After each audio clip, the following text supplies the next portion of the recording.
people are already drinking coffee. I mean, 164 million Americans will get up tomorrow morning and drink a cup of coffee. Given the fact that they're already doing this, this is a great 2% shift in their diet to do something they do every single day and improve that on a consistent basis. So we sort of joke that it's the supplement you never forget to take. I mean, it's like nobody forgets to take their cup of coffee in the morning. Welcome to the Dean's List, engaging conversations at the intersection of entrepreneurship, artistic expression, and holistic health. Experience wellness in full color, where fashion, beauty, and art blend with body, mind, and soul. Embark on a journey that dresses your aspirations in style, paints your life with beauty, and sculpts your well-being in every dimension. This is the Dean's List, where inspiration is always in session. Welcome to the Dean's List, where we brew up conversations at the intersection of entrepreneurial drive, health innovation, and creative prowess. I'm your host, Allison Dean, and today we're percolating with excitement as we welcome Andrew Salisbury, the founder and CEO of Purity Coffee. Driven by a personal quest to improve health through better coffee, Andrew turned a challenge into an opportunity, uncovering the remarkable health benefits of coffee and creating a brand that prioritizes wellness and sustainability. And they also announced that they are now B Corp certified, so congrats. Join us as we dive into how Andrew is steeping the coffee world with fresh ideas and transforming every cup into a healthier choice. Hello, Andrew. Hey, how are you? I'm good. I'm excited to have you since I'm clearly a fan and have been one. All right. So I typically start with just like, can you share your journey? Let's walk us through the path that led you to launching Purity. Yeah, and it really didn't start necessarily as a business for me. I had a software company in Latin America that I built up and sold, and it was very, very different than coffee. I mean, it was large sales that would take a year and a half to close. I knew my top 100 customers in Latin America, and to go from that to selling bags of coffee couldn't have been more of a sea change. Mm-hmm. So initially, I wasn't actually thinking of it in terms of a business. The reason this started is my wife was having some health issues, and she was just drinking a lot of coffee, like a lot of us do. She was sort of managing the fact that she didn't have the energy to get out of bed in the morning and drinking a lot of coffee. And I was trying to persuade her, as sort of an English tea drinker, that that was a bad idea. I felt like I was very educated by reading up articles on the internet that said coffee was bad for you. And this was sort of 8 years ago. So my wife, Amber, sort of threw down the gauntlet for me and said, look, I'm just not giving up my coffee unless you come with some hard evidence and some proof. And so I met two professors at the Institute of Coffee Studies in Vanderbilt. That's a longer story, and took them out to dinner. And I just asked, okay, so mixed bag. There's a lot of mixed messages about whether coffee is good for you or bad for you. What's the truth? And they gave me this very long shopping list of all the health benefits of coffee, prevention of type 2 diabetes, liver disease, the number one antioxidant in the American diet, this sort of thing. All of the coffee is one of the most well-studied foods on the planet. Over 20,000 studies on coffee and health over the last sort of 40 to 50 years. But basically, they led me to the next question, which is, okay, coffee seems to be very good for you. Who's making every decision based on health? They couldn't point me in the right direction. And so that sort of got me down this path of just starting to do some research and learning about it. Do you think your background in tech helped drive the discoveries that you were making? I guess what parts of your tech background did you take with you into, I guess, the birth of Purity?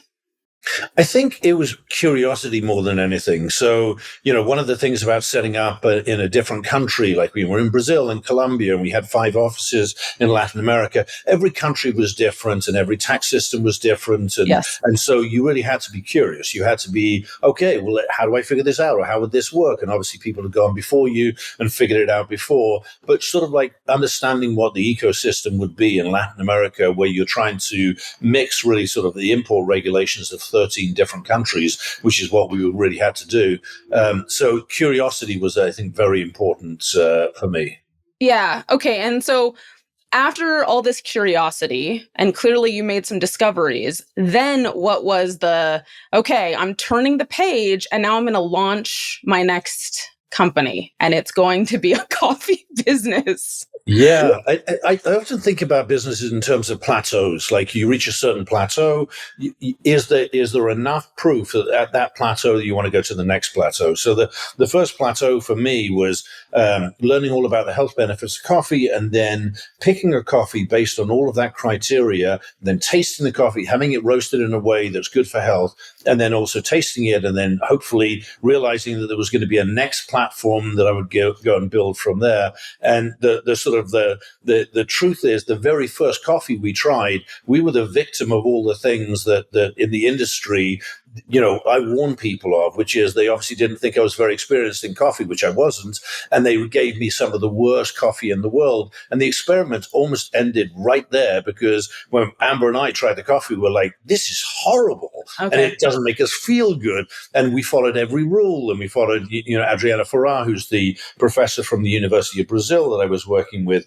And so, luckily, through work with Ildi Revi, who's sort of like our head of coffee, she found another coffee that fit the criteria. We tested it again. That one was good. And then I just sort of, as a launch, I wanted to launch with a small group of friends and family and just see what the feedback was. And so the feedback was so positive that it allowed me to go to the next level, the next level, The feedback just kept being positive, and more and more people were like, yeah, I'll take some too. Oh, that's actually the thing I'm really, that's probably the single thing I'm most proud about, is that, after 8 years or so, we have 44,000 testimonials at a 4.9 star rating. But the reason I say that is because that's where the rubber meets the road. If you didn't ultimately come down to the product was something that people as consumers said, okay, I love this, it works well for me, it feels good in my body. That really is the sort of litmus test that we have something here. Yeah, absolutely. Testimonials are, I'd say, pretty key. So you recently, because I received the email, you recently communicated with customers about the integrity of Purity Coffee. So I want you to talk a little bit about how you ensure that Purity is meeting the highest standards for quality and sustainability and health. Like, what specific practices are implemented to achieve all that? And there's a lot of things to talk about there, and I'll tell you sort of like the mile high, the way that I would sort of like I focus on. The health benefits of coffee don't come from the absence of bad stuff. Just like you can avoid bad things, and that, those things that are bad in any particular product you want to avoid. So you want to avoid pesticides and heavy metals and mycotoxins and mold and all of the sort of things that would be bad for you. But that's relatively easy to do. That's relatively easy to do in the selection and the sorting and the standards and the independent lab testing we do. What's more difficult is how do you maximize the good stuff in coffee, which are things like the chlorogenic acids, which are the antioxidants, trigonylene, cafestol, kawiol, the lipids on the coffee. And so the only way to do that is to actually design a roast curve, which we do with the University of Brazil, so that we don't create any negative compounds when you roast the coffee. Either in the early stage, you can create acrylamide. In the later stages, PAH, which you get from any burnt food. But as you roast coffee, you roast away the antioxidants. So finding that sweet spot where the most amount of antioxidants and no acrylamide and no PAHs are very important. And then, of course, as a minimum, table stakes, avoid the bad stuff. But that isn't where that's just the beginning. Yeah. Do you feel, is it a little bit more like paralyzing to be in the food space now, from the tech space, just in the sense of you have more people now where, they're literally in the business of trying to like debunk or trying to, reveal something like, oh, they're saying this, but hey, here's what I found. So is there anything with that, I know you've had to overcome a few things, and obviously you've done it with grace and with data. Data always is what solves most things, I think. But how has that been for you? Just, walking into that kind of an atmosphere from the tech side? I think that is a similarity that I have with the tech side, which is that, when you're selling very expensive multi-million dollar pieces of equipment, people want to understand what's the return on investment? How will I actually measure that this is better for me? And in the case of technology, more productive for me in terms of results. So Mm-hmm. measurement has always been very important. And I also think it's very important that you admit what you don't know. Like too many people say things that they obviously couldn't possibly know. And what we'll do is we're trying to be very transparent and say, this is what we know, this is what we don't know yet.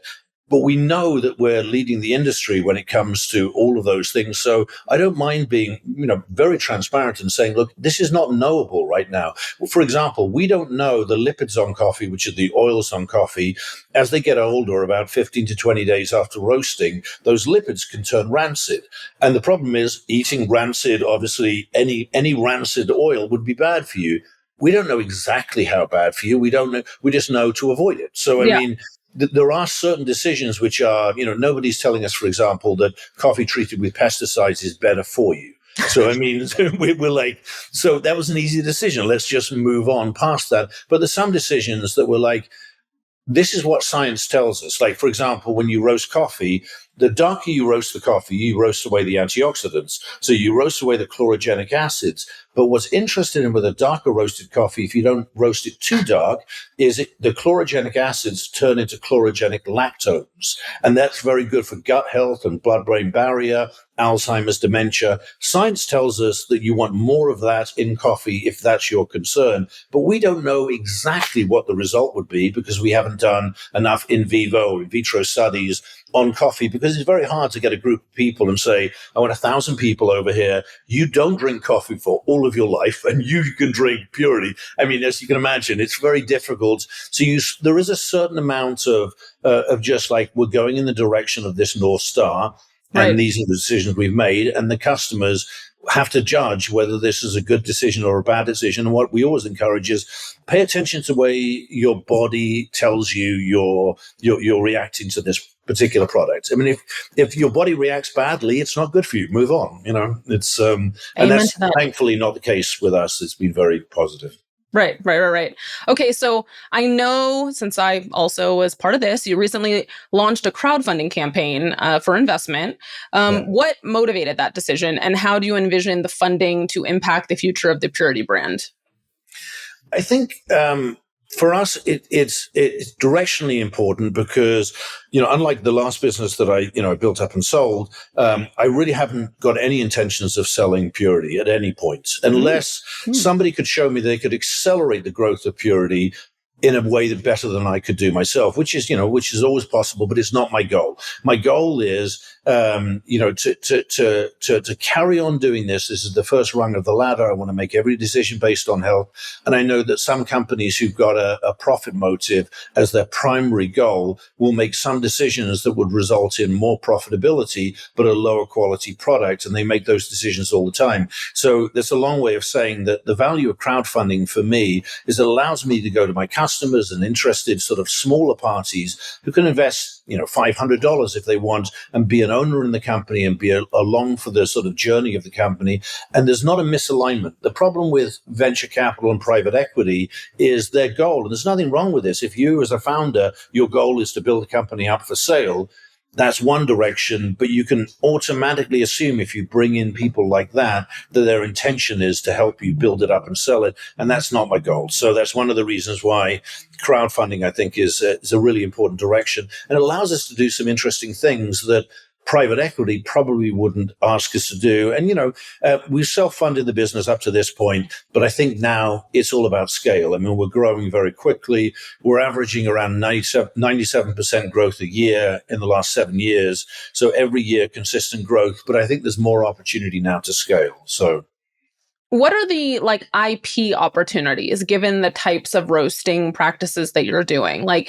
I feel like that's another potential differentiator for Purity compared to other, because there's so many coffee brands that have, yeah. Sprouted up over the past, 5-10 years, I suppose. Right. And so I think that's interesting, even just based on what you were saying about just uncovering all these ways to to really ensure antioxidants are present or all these other, like, that's super cool. So yeah.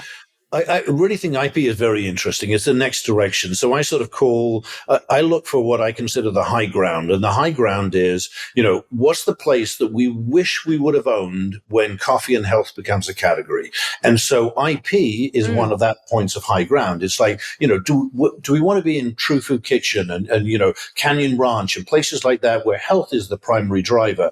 IP and technology is important, but it's also important to distinguish between the problem with IP is if you take a pencil and you take an eraser and you put them together, you can't create IP on the fact that you put two existing things together, even though their functionality is slightly different. So there's a lot of pieces inside of coffee that you wouldn't necessarily have IP on, but there's also lots of really interesting areas in terms of fermentation. There's asparagine bars. There's ways to put, to make coffee even more nutrient dense with the compounds that we care about. So we're actually exploring that as an area, but it is very interesting. And one of the things we're doing, we just did a big a roasters forum in Colombia that we sponsored with 900 roasters and farmers who came along, and we've issued a prize, which is a big prize to basically say to any farmer who uses biochar. Biochar is a very old technology, but a very powerful organic sort of technology that allows more nutrients to be absorbed by the coffee plant and also water retention and that sort of thing. We created a prize because we wanted to share best practices among everybody in the industry. So there's a lot of things that we don't intend to own, but we want to give away. And we want to share those best practices because a rising tide. I mean, once this becomes a category, we're all going to benefit from that. Yeah, that's super cool. I'm excited to learn more of that. Hopefully that'll be an email. Okay. So as you've stated, coffee is often criticized for its health implications as a tea drinker that you were. How do you use your brand, the brand messaging and the emails to address those common misconceptions, to teach people more about coffee, to promote the health benefits? I was on the website recently and I know it's sold out, but I think even talking about the founders roast that you did and how it benefited Hilarity for Charity and those types of, I guess, opportunities for you also to share with the audience. I think that's an interesting just element of the brand. I think the thing is, we have to be very transparent and say what we do know. And so what we do know, which is very positive, is there's a lot of trend in recognizing that coffee is good for you. So there's 20,000 studies on the health benefits of coffee, everything from peer-reviewed studies on liver disease, heart disease, type 2 diabetes. So it's now getting to become much more sort of understood that coffee as the number one source of antioxidants in the American diet is very good for you. But everyone's going to react slightly differently. But I think the reason why this is so important in terms of branding is people need to dig a little deeper and understand what makes it good for them and what makes it bad for them. Right. So they need to understand, okay, sure, I want to avoid the bad stuff, but what is the good stuff that I could maximize that would likely to have health benefits? And I think probably the thing that I think is most important is that people are already drinking coffee. I mean, 164 million Americans will get up tomorrow morning and drink a cup of coffee. Given the fact that they're already doing this, this is a great 2% shift in their diet to do something they do every single day and improve that on a consistent basis. So we sort of joke that it's the supplement you never forget to take. I mean, it's like nobody forgets to take their cup of coffee in the morning. I mean, oftentimes no, but I just think that, so yes, I think it's something that a lot of people can just get behind in the sense of, oh, I'm drinking a cup of coffee, it's good for my health. But there's so many differences between the McDonald's cup of coffee to a Purity cup of coffee. Or I have friends that will not go certain places because they know the quality of the coffee isn't great. And so I think it's those things that it's harder to message because I think people don't want to believe that the beverage that they're drinking contains the pesticides or the mold or all these other toxins that are just not really going to have those same benefits for their liver and their kidneys and everything else in their body. So I think that's the dimension of, I think it's more nuanced now because it's, even though the data is there telling us coffee is great for you, it's well, yes, but not all Yes, coffee is certainly produced the same, comes from the same place, stored the same way, goes through the that's it. same different, and I think that's the part where, Purity has set itself apart. And, other brands, there's others, but I'm a Purity person. Yeah, But yeah. I think that's the piece too that's more of a challenge, right? Is cutting through that noise of like gaining more customers that really understand, while they are drinking coffee, why they need to try the Purity's, Yeah. brand over others. I think the thing is, the law of unintended consequences. The value for us is that over the years, and we never expected this to happen. I mean, we thought maybe coffee would be a little bit like fish oil, like you can make every decision based on health, and people go, "Oh, I trust this brand," but you really can't tell the difference between one fish oil and another one if you didn't trust a brand. We thought maybe that's what it was going to come down to. We need to be very transparent about, what we do that's different. But what happened was the 43,000 testimonials. I mean, some of these are a page long where people are writing that they couldn't drink coffee and this is the only coffee that they can drink, and, and the way they feel different and that sort of thing. So we didn't expect that to happen. But when it did happen, we were really glad that people would recognize a difference in their body. So, from a business point of view, one of the things that's very valuable with Purity as a company is that people are sticky to their brand of coffee, but when they understand that they're going to feel different as a result of it, if they give us a try, and they will see a difference and feel a difference in their body, and the direct result of that means they're very sticky to us. Yeah, and very loyal. Yeah. Definitely loyal. I think you have a lot of loyalists, which is great. Okay, so I think the biggest thing that attracted me at first was the mold-free thing, because I went down rabbit holes about mold and coffee, and, and I just oh God, I can't do it. Yeah, so I want to talk a little bit about sourcing and how you do the sourcing. Did any of your ties in Latin America, because obviously we know that a lot of quality beans come from that area of the world. Did any of that come into play? But just, walk us through the sourcing process, the criteria that you used, and any challenges. You talked about the first, I guess, batch that you tried was pretty terrible. So just what that all looked like. I think the thing is, so mold mycotoxins is a great example of something which is a relatively easy decision, is easy to implement, and you should do this, but it isn't complicated. So, for example, if you take a container of coffee, to lab test that whole container of coffee, to do sample lab testing for mold and mycotoxins, is around $200. $200 for the whole container. It's nothing. Every coffee company in the world should be testing for mold and mycotoxins. Why, as consumers, do we have to wonder if there is mold and mycotoxins in our food?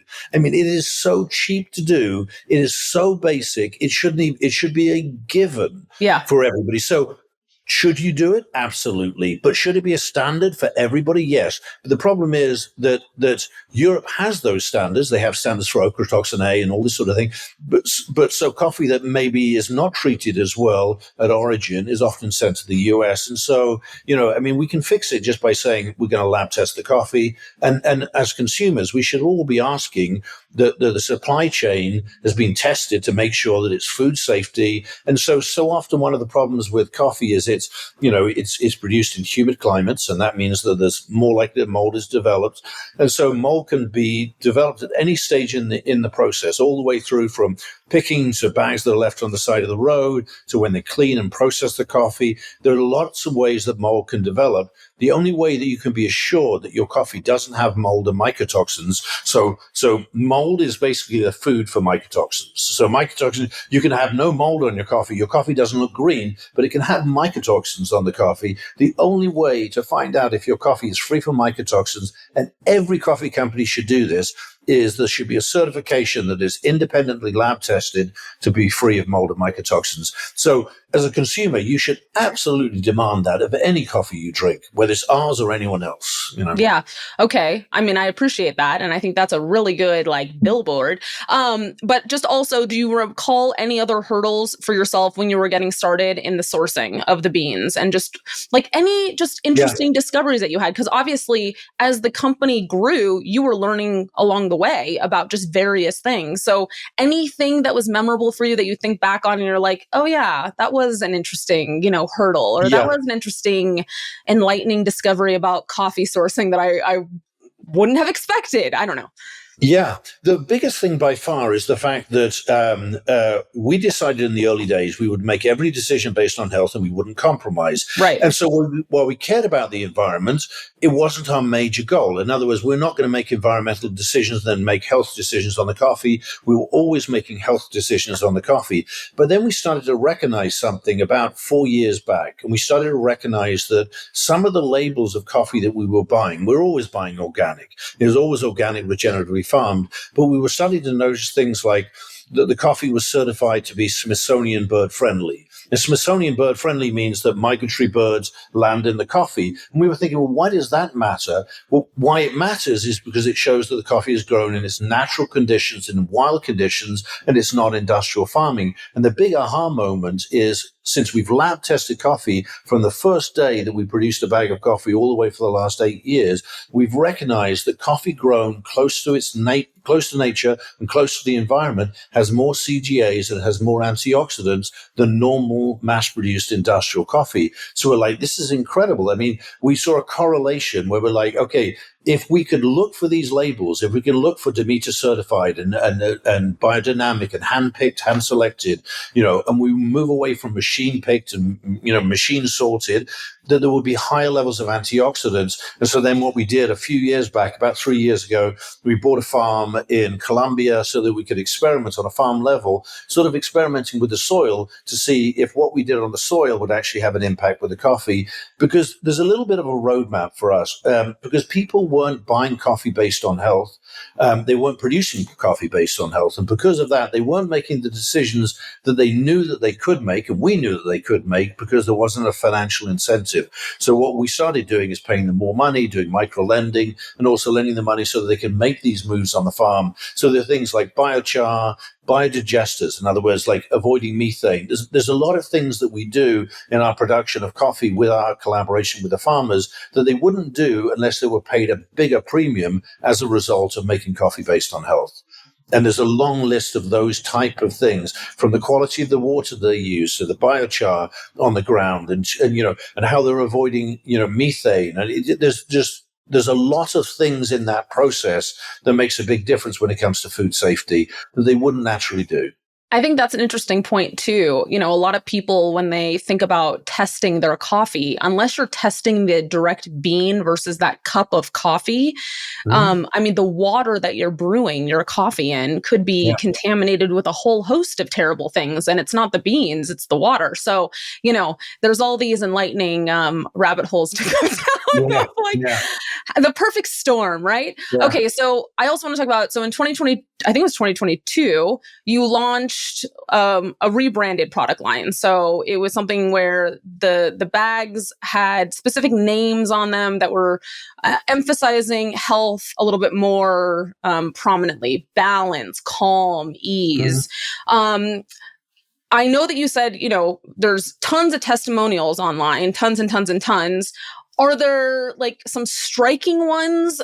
I mean, outside of someone that said, I never could drink coffee before, that is a pretty striking one. But anything maybe where someone had a health affliction or something that was more obvious that you recall?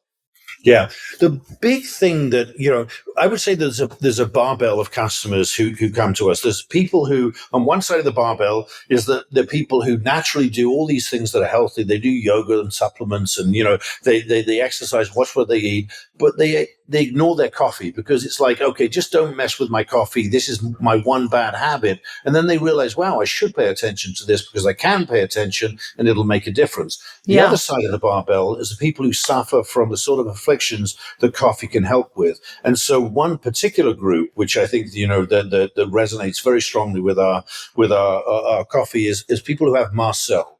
So mast cell activation syndrome, people who really have to do and really exclude things from their diet, and when they introduce or reintroduce those things, they'll flare up immediately if that product is not good for them. They're the canary in the mine sort of thing. And that's really that's the group that can drink our coffee. So for them, we're a lifesaver. I mean, it's like people who really can't drink coffee, or people with elevated liver enzymes as well. That's a really interesting category of people.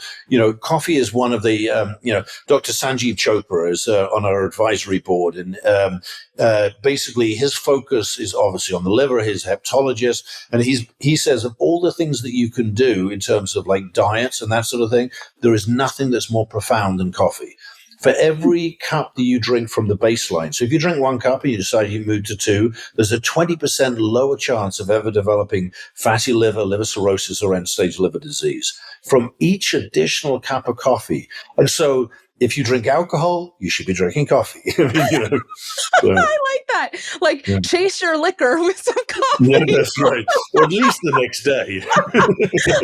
I like it. No, that's really interesting, actually. I think that's a really good PSA for anybody that might be suffering from any of that. That's quite powerful. Okay, so have you experienced any other obstacles or challenges that you recall in promoting a health-focused coffee brand? I think there's a preconception that the coffee, in order for it to be healthy, isn't going to taste as good. Like there's this feeling of like, oh, maybe it's wheatgrass, and then I'm going to have to choke it down and don't mess with my coffee. The good news is, and when we first looked at this, and I said to Adriana, who ran this project initially for me, I said, I don't care if it's $200 a bag and it ends up being tasting like ditch water.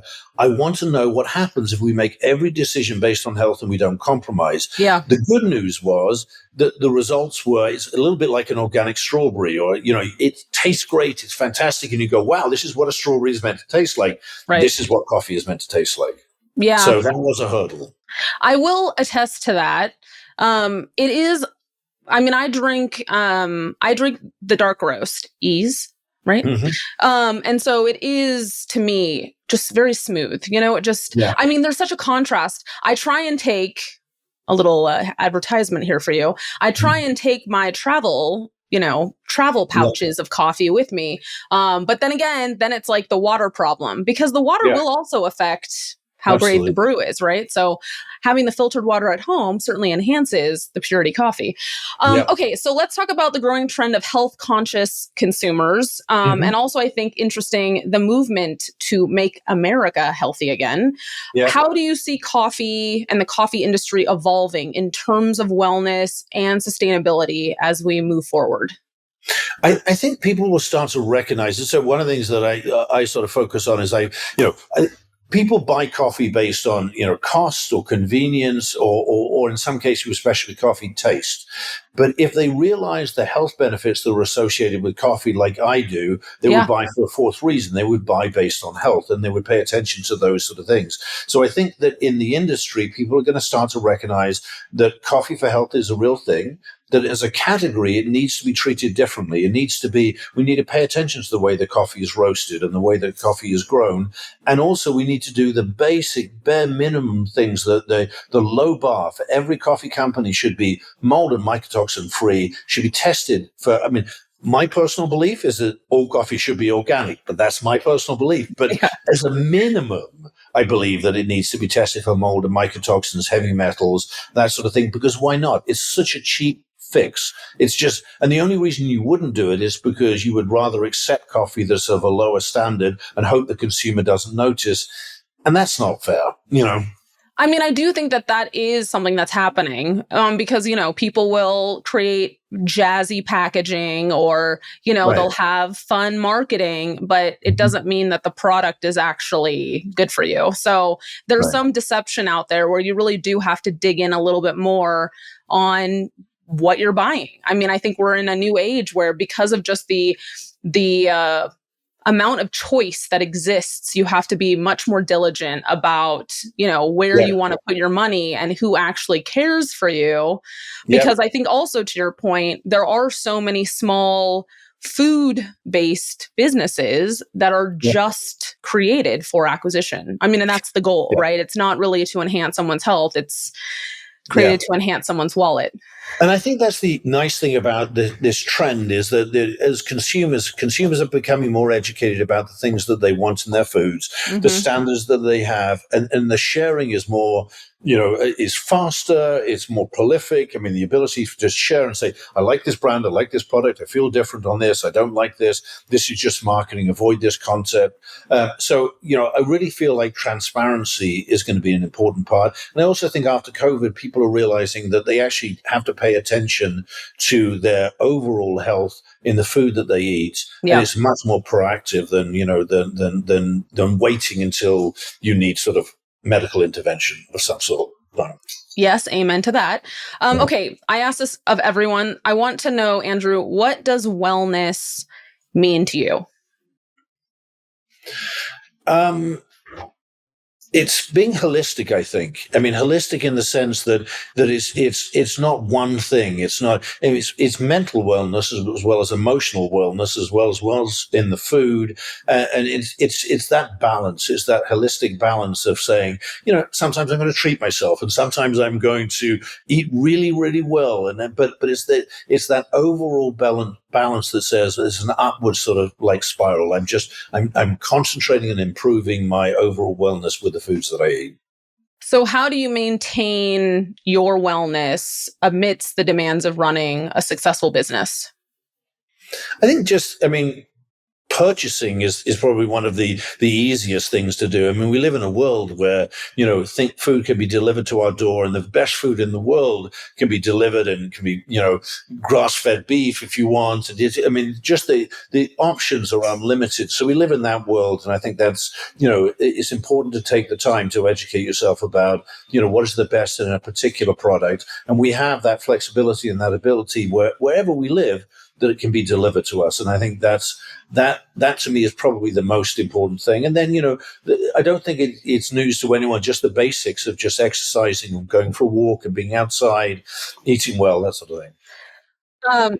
Okay, so for you, are there any like daily wellness non-negotiables? So like basically if you don't start your day with one thing, 5 things, whatever it is, the day isn't as good as it could be. I think my big non-negotiable is TM meditation. Like 20 minutes to meditate in the morning, 20 minutes to meditate in the afternoon. That sort of sets my day up in the right way. If I don't meditate, I notice the difference. So, that to me is very important, that one thing. Okay. PSA for meditation. I like it. And then when does the coffee come into your day? First thing in the morning. It's a ritual for us, me and my wife. It's just one of these things. I get up in the morning. I'm normally first up, and I make the coffee, and we sit in bed and we talk, and it's a very much a ritual. I don't start the day until 10 o'clock, so I get up typically at 6. And I start the day at 10. So I always have that first 4 hours to sort of like relax into the day. And, and that to me is very balancing. It's very I applaud that, Andrew. Yes, I accept that. That is great. How has your perspective on wellness changed through the years? So, now that you've navigated into this world of health and wellness, are there any just things that you wouldn't have expected to have a changed perspective on, or just anything surprising to you where you reflect back and go, huh? I think it's what an interesting age that we're living in. So Ray Kurzweil talks about the longevity singularity and the idea that we're going to reach a certain age within about 10 to 15 years, that the technology for our lifespan is going to be accelerating at such a pace that for every year we live, we have a life expectancy of over a year. So in other words, there's a tipping point. And I think that's changed a lot about most people's focus on sort of health and longevity, which is that it used to be this balance of like, I want to live life, but at the same time, I want to eat well because I've got a limited lifespan and I want to have healthy years. And I think the idea of this sort of longevity singularity is the fact that we could reach a certain tipping point where by eating well and exercising well and looking after ourselves, we'll reach a point where we can can live a lot longer than normal sort of lifespans. And I think paying attention to that is, very important. So that was not something that you were paying as much attention to in your tech life. No, not at all. I mean, not at all. I mean, really, out of sight, out of mind. I mean, it was just one of these things. I mean, if I think back in Latin America with late big dinners in Argentina and red wine, and no, I don't think I was the poster child of how to eat well. And Well, I don't know. They would probably argue that, those yeah, Argentinians, their steak yeah. and wine is, and they seem to live okay. So I don't Oh, they know. I do. mean, there's arguments on both sides, I suppose. Now, That's because so much of this was birthed because of challenges your wife was having, Mhm. what for her Yeah. has changed? Has anything in her perspective on wellness shifted based on the last 8 years? I think a lot. I mean, she's been in the same sort of evolution as that I've been on, which is that almost every day, especially in the early days, I would read a study about, coffee and endometrial cancer, or coffee and the liver, and all of these studies. And I was blown away that this wasn't more common knowledge, even though I didn't know about this beforehand. I'm like, this is amazing that people don't know about this. And she's been on a similar path with me, which is the importance of paying attention to the food that you eat, and just the things that you do on a daily basis. So I mean, what we focus on a lot is, what are the things that we do every single day? Are they good for us, or are they bad for us? Mm-hmm. Every single day, what are the habits that we could either change to improve or to cut out? And focusing on those things means that it has a real impact in your overall life, because it's not about generally whether you should eat more wheatgrass than other people. It's like, if you drink coffee every day, or if you eat eggs every day, or if you eat bread every day, whatever your particular thing is, maximize the quality of that particular product, because you do it every single day. Yes, I think that is well said. I do think that once you kind of enter into the wellness universe, it Mm-hmm. quickly, I mean, I think a lot of people get very overwhelmed Yeah. initially because it's just like, oh, wow, I have to change everything. And Yeah. that's a pretty big pill to swallow. But Yeah. I think once you kind of start like peeling the onion a little bit, everything kind of just gets easier, because you're just basically getting back down to, what's the most holistic approach? What's the kind of the most simple?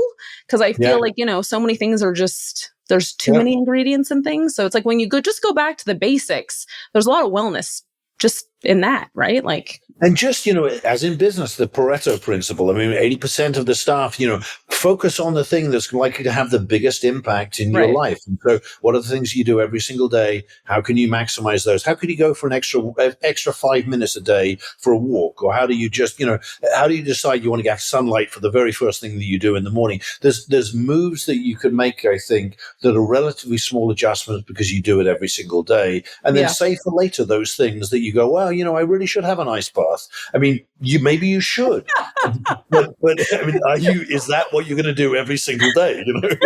Not So, me, but yes, yeah. I get what you're saying. Okay, so we're gonna do a quick fire, and then there's a few questions left. So it's just really the first thing that comes to mind. Are you an early bird, or I guess you're kind of an early bird, or a night owl? I think I peak at midday. No You're a kidding. midday bird. Okay. I get up at 6, which isn't particularly early, but I like to work relatively late, so I probably don't sleep as much as I should. Maybe I should say that. I think a lot of entrepreneurs would answer that in that way, though. Not a lot of sleep happening. What is your favorite color? Blue. What is the first paying job that you ever had? Stocking shelves at a convenience store in England. Okay, how much coffee did you stock at that time? Do you remember? I don't even remember. No. I wasn't even conscious of coffee at that time, although Okay. I'm sure I could have used some. What is your favorite cuisine? I love Thai. Thai and sushi, I think probably would rank high up there, but Thai definitely. Okay. Totally. What is your favorite purity roast? I'd say flow. I mean, it seems a little bit boring, but it's the basic middle of the road roast. It makes a fantastic pour over. So I love that. Okay. It's like Yeah. good for people to know this. What's your favorite band? There's something funny about me. I don't listen to music and I don't watch sports. No music, nothing. No music, no sports. Okay. Okay. Books All on right. tape. I mean, you'll always find a book on tape that I'm listening to when I go on a walk or whatever. I think I bought 5 pieces of music in my whole life. Oh, do you remember which 5 they were? Oh, you would hate this. One was a punk group called Sticky Little Fingers. Uh-huh. Uh-huh. Uh-huh. Okay. Okay. The other one was I don't remember. It was heavy metal. I mean, it was definitely heavy metal. I stopped buying when I was 16. That was like Okay. I had my spurts when I was 16 of buying music. So My husband is a heavy metal singer, so I'm like, oh, this is oh, interesting, Andrew, really? to know about you. Yeah. What is your favorite country that you've traveled to since you've traveled? Okay, so this is long. I mean, I've gone to 94 countries now, and so I would say Fiji for beaches. Fiji is fantastic for beaches. That's probably one of my favorite countries in the world. I love Okay. Australia, I love Bali. Mm, Yeah, lots of coastal. places, but Fiji. Okay, Fiji. What is the one phone app that you can't live without? I have to say phone now, since a couple interviews ago they thought I meant food appetizer. I don't know. I don't know because I just don't. I mean, again, this is the weird thing because I was in Latin America. I think I missed a lot of the technology sort of rush. I very seldom check my phone. In fact, most people can't reach me. I mean, I really am. I mean, it's almost criminally bad. I mean, I have somebody checking emails and stuff for me. No, I that's never good. get. I never get hooked by technology in any way. I mean, it just. Wow. So, I mean, no, I feel like so much of us we'd be better off if we answered the same way you just did. Okay, yeah. that's fair. Okay. What's the one word that you would use to describe your business journey? I mean, very interesting. I mean, that's the one thing. I mean, it's like I'm constantly looking at new things that I didn't realize, and we're just cutting it. It's very interesting. If you could have any entrepreneur as a mentor for a day, anyone, who would you want? I'd say Richard Branson. Oh, that's a good one. That's a good one. He's what's impressive to me is he's able to build a very successful business at the same time having a real impact, and so he doesn't compromise the two, and he makes every business model one that means that both things function very well. Yes, I like that answer. And his quality of life is phenomenal. I've Yes. been to Necker Island. I just know. I mean, he swims around the island once a day. I mean, and he's done this all of his life. He's very healthy. He enjoys life. He raises a lot of money for charities like Strive, where he's done literally hundreds of miles on a bike for charity. I mean, it's incredible. But, Yes. I've always been a fan of him. What's a book, given that you're a book person, what's a book that has significantly influenced your mindset? probably any Tony Robbins book. I mean, Tony Robbins is phenomenal. I Mm-hmm. mean, as a coach, Unleash the Power, one of his classics, one of his first books. But I would say like that really got me on the path. I've always loved to read, but I think anything with Tony Robbins is just a must read. Yes. Besides your own, what is another favorite growing business? I like the whole sort of things of the business of carbon offsets. I know that sounds a little boring, but it's like, what I find so interesting is there's a new marketplace developing where we're giving financial reasons to do the right thing and have a real global impact. And that to me is very interesting because it's aligning business motivation with people who are maybe polluting and doing bad things, let's say an airline, but they can actually offset their carbon in a way that's good for the environment. And that sort of balance and that sort of methodology, I think, is really interesting. We're in the early stages, but I think the marketplace for carbon offsets is very interesting. Cool. Okay. If you could instantly acquire one new skill, what would it be instantly? To type. Okay. Okay. If you could My time hunting travel, deck is very that's sad. fine. That's okay. You've got people now, so it's fine. If you could time travel to any period in history, which era would you visit?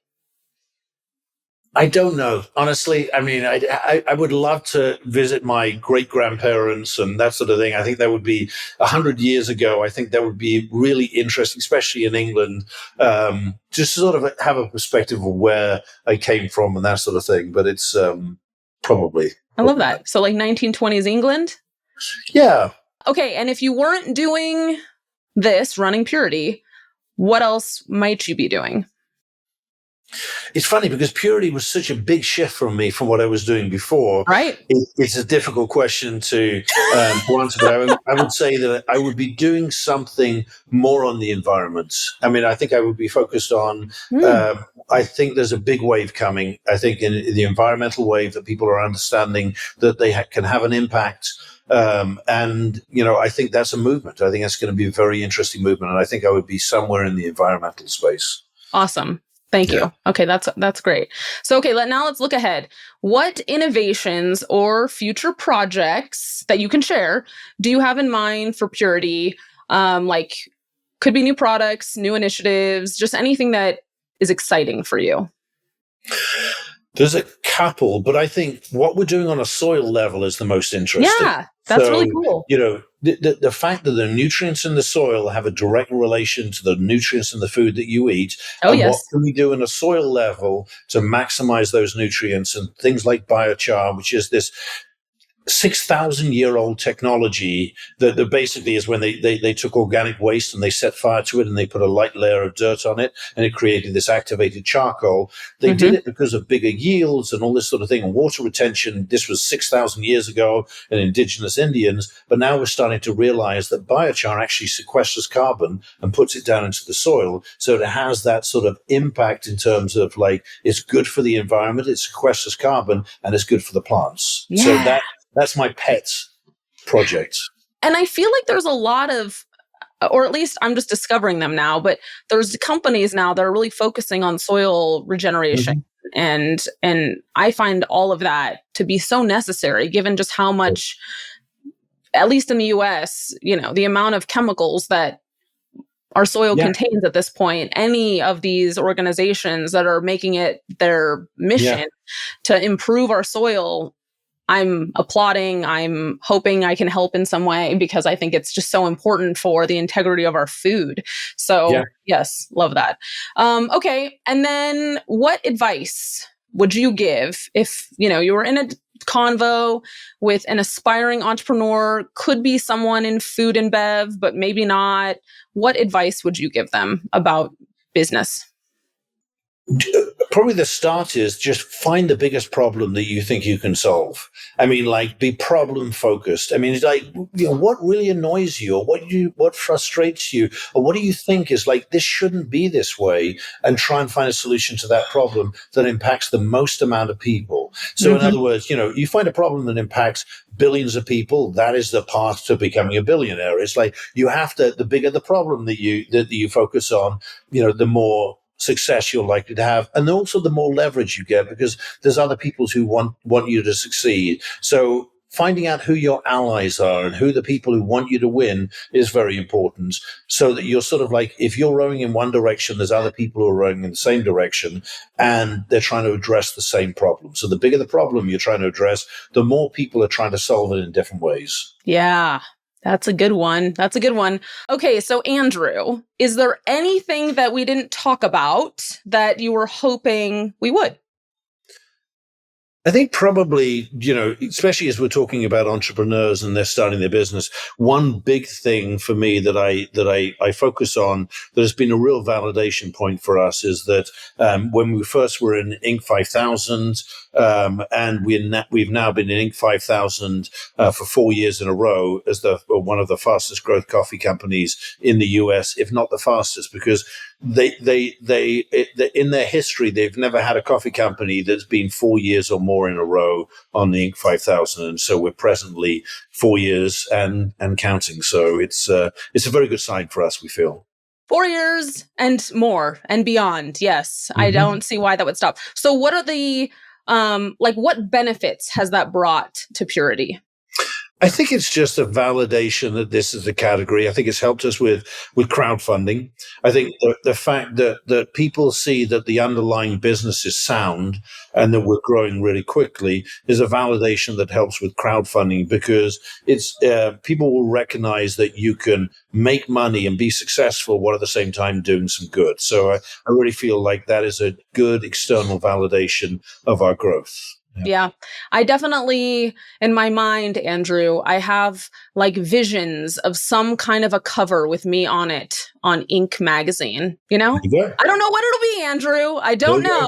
I don't know. But we'll just keep planting those seeds of potential out there. Yeah, I'll support that.